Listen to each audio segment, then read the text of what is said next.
বন্ধুসকল আকৌ এবাৰ আমাৰ আসাম ডিজিটেল সেকশনলৈ স্বাগতম জনাইছো বন্ধুসকল বহুতো মানুহ আছে যিসকলে নিজৰ ৰেচন কাৰ্ড হেৰাই দিছে কিন্তু তেখেতে বহুত অসুবিধাৰ সন্মুখীন হ'বলগীয়া হৈছে আৰু বহুতো মানুহ আছে যিসকলৰ ৰেচন কাৰ্ড নাই কিন্তু শুনা পাই তেওঁলোকৰ অনলাইনত নাম আছে ইয়াৰ কাৰণে আজি আমি শিকিম যে কেনেকৈ অনলাইনৰ মাধ্যমে ৰেচন কাৰ্ডখন ডাউনলোড কৰিব পাৰিব আৰু লগতে নাম উচাব পাৰিব ভিডিওটো আৰম্ভ কৰাৰ আগতে আপোনালোকৰ ওচৰলৈ এটা অনুৰোধ ভিডিওটো স্কিপ নকৰাকৈ প্ৰথমৰ পৰা শেষলৈ চাই থাকক তেনেহলে ব্লগ বন্ধুসকল সময় নষ্ট নকৰি ভিডিওটো আৰম্ভ কৰো প্ৰথমৰ আপোনাৰ মোবাইলত থকা যিকোনো এটা ব্ৰাউজাৰ ওপেন কৰি লব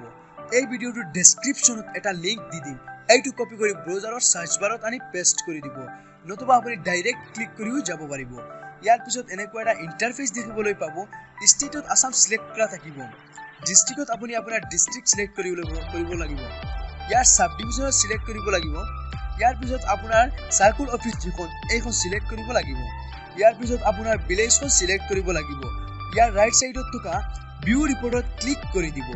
তেতিয়া এনেকুৱা এটা ইন্টাৰফেস দেখিবলৈ পাব ইয়াত আপোনাৰ গাঁৱৰ সম্পূৰ্ণ লিষ্টখন ওলাই আহিব ইয়াত আপুনি আপোনাৰ কাৰ্ডত থকা নম্বৰটো মিলাই ল'ব নতুবা আপোনাৰ ৰেচন কাৰ্ডত থকা মুৰব্বীজনৰ নাম বিচাৰি ল'ব সিৰিয়েলত থকা প্ৰথম নামটো থাকিব ৰেচন কাৰ্ডত থকা মুৰব্বীজনৰ নাম পিছত ইয়াৰ তলত যিকেইজনৰ নাম আছে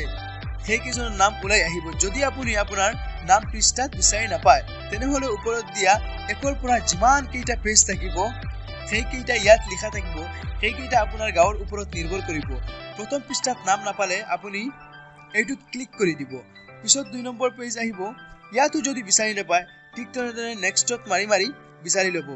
আপোনাৰ নাম যেতিয়া আপুনি পাই যাব তেতিয়া সিলেক্ট এ ফৰমেটত ক্লিক কৰি দিব ইয়াৰ পিছত পিডিএফত ক্লিক কৰিব ইয়াৰ পিছত এক্সপোৰ্টত ক্লিক কৰিব যেতিয়া ক্লিক কৰিব আপোনাৰ ৰেচন কাৰ্ডখন ডাউনলোড হৈ যাব ডাউনলোড হৈ আছে নে নাই এইটো চেক কৰিবৰ কাৰণে আপোনাৰ ব্ৰাউজাৰৰ ওপৰত দিয়া 3 ডটত ক্লিক কৰিব আৰু ডাউনলোডত ক্লিক কৰি দিব ক্লিক কৰাৰ পিছত আপুনি দেখিবলৈ পাব পিডিএফখন ডাউনলোড হৈ আছে পিডিএফখন ওপেন কৰি দিব ইয়াত আপুনি চাব পাৰিব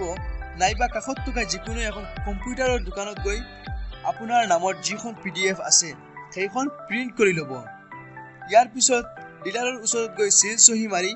আপুনি ৰাখিব পাৰিব তেনেহলে বন্ধুসকল ভিডিওটো ভাল লাগিলে লাইক কৰিব বন্ধুসকলৰ সৈতে শেয়াৰ কৰিব আৰু যদি আমাৰ চেনেলটো সাবস্ক্ৰাইব কৰা নাই তেনেহলে চেনেলটো সাবস্ক্ৰাইব কৰিব থ্যাঙ্কস ফৰ ওয়াচিং